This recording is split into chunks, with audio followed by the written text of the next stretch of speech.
You know, if you had asked me when I started my journey as a makeup artist what I thought I'd be doing in a few years. You can pick your nose, you can pick your friend, but you can't pick your friend's nose. Do I look like Dobby? I don't know. And I'm gonna do this. What's under the eyes? It's gonna be eyes. I don't think this would have come to mind. That's Dobby. Do I look like him? You do. Okay, so jumping right into the look, you guys, our nose is actually made out of Model Magic, and then our ears are cardstock that I painted to look like Dobby's ears, and then used Prozade to just glue them straight to my face. We are first starting this look by painting our face, our neck, and then our like décolletage area with this taupey color. I used the white Jeffree Star liquid liner to kind of fill in my waterline because it is eye safe, because I knew I was going to be extending my eyeballs and creating like new ones, and I needed my actual lash line to disappear. So for this, I did use a black eyeliner to kind of map out where I wanted certain elements of the face to be. I will say that I did not enjoy having black there simply because I felt like it was too sharp of a contrast to like our base tone or that skin tone that I put down. Sometimes you get in there and you realize that what you're doing isn't working, and there's nothing wrong with that. You just have to, you know, take a deep breath, maybe cover up a little bit of paint and start over. And then I picked up some of my favorite shadows. These are from Makeup Geek. I've had them since I started body painting. I almost said bodybuilding. I've had them, well, that's also true. I've had them since I started body painting. Jordan Hans recommended these colors in her videos, and for those of you who are new here, I started body painting from watching her channel. So I pretty much use all the products that she recommended because she is a body paint queen. So throughout this process, you're going to see me go back and forth with some of the same tips and techniques that we always use in any of our body paints. So not only do I first go in and I sketch out where I want certain elements of the look to be, but then I'll follow up with one of those shadows and I'll smoke it out. Your goal anytime you're doing this, but particularly with wrinkles, is to really drag that shadow downwards in a place where an area would be creasing in the skin to the point where it creates a fold. Later, as always, we are going to go back in with some highlights, a lighter color, and we're going to hit just the tops of those like skin folds to really emphasize that. Pause and take a selfie, because why the heck not? And then, like I said, I did go get rid of those initial smile lines that I made. I wanted to first concentrate on extending my lips so that I could get the perfect little like Dobby pout. And so for this, I just took a flat brush and some eyeshadow and kind of made tick marks on either side of my mouth. And then I shaded underneath my lower lip to add emphasis there. Once I kind of know where I want my new mouth to be, I am better informed as to where all of my wrinkles would be or my smile lines.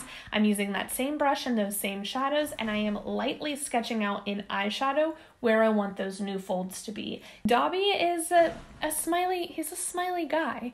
So he actually does have a lot of skin folds here around the mouth, around his eyes as well. And so we're taking extra time and attention to put those in there. So same process, you first kind of sketch it out. You're going to deepen or shade that by using some more eyeshadow and like blending or buffing that color out. And then what you see me doing here is I picked up a detail brush and some brown body paint, and I just hit the very center or like the edge of that crease just to really give it some definition. I do the same thing around the eyes, remembering this time that I want to add some little like smile lines, and then I extend the lower inner corner of the eyeball as well. Once I figured out exactly where I wanted things to go, it was so much easier to sit down and then add all of the details. But that initial mapping out of the look, that's what had me shivering in my boots. I used a curved flat packing brush to kind of cut my crease. That's right, little beauty moment for Dobby here, because I wanted my actual eyelid to serve as the top of Dobby's false eyelid, since I am painting his eyes slightly beneath mine. I did learn my lesson though from my owl paint. I will save the eyeballs until the very last.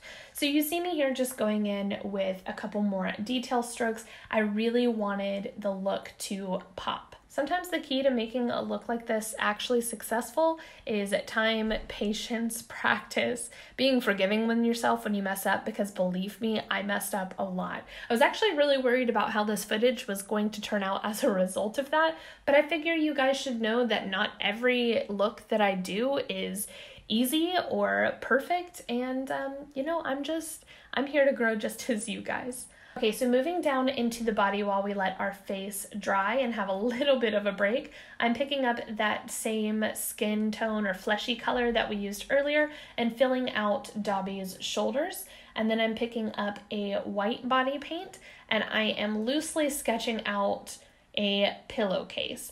So this I wasn't too precise on simply because it is ratty, torn, gross. It also was not the focal point of the look. So though I wanted the general understanding of what it was to be there, I was not too terribly worried about the overall look of this because we're about to get a sock. And we know it. Same process here as always, but I did make it a little bit more dingy. So I just loosely sketched out the shape that I wanted. I went in with a couple detail strokes using like a black brown paint.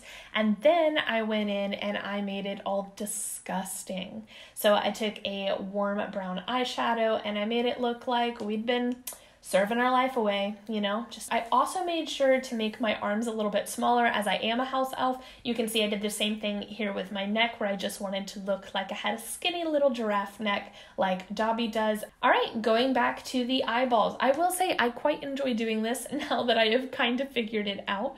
So Dobby has giant green eyes, so we're gonna start with giant green blobs, and then we're going to clean that up on the outer skirts as well as fill in the pupil with a black paint.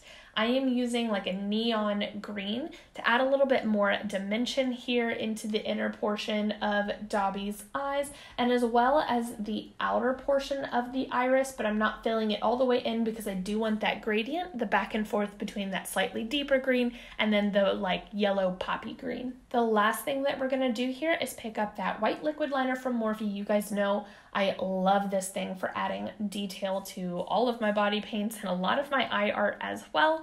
Some light reflex here in not only the pupil but also the iris. Same thing that we did in our Hedwig body paint, but this one looks a little bit more fresh because we did save it for last. While I still have that eyeliner out, I'm also going to give myself a few little flicks into the bare brows that Dobby does have, and ta-da! Dobby is free. Let me know in the comments down below, guys, which of these Harry Potter looks you enjoyed the most. And as we are going back to beauty next week, don't forget to subscribe and drop a comment down below of something you would love to see here on this channel. I love you guys so much, and thank you for all your support and for watching my videos. Mischief managed.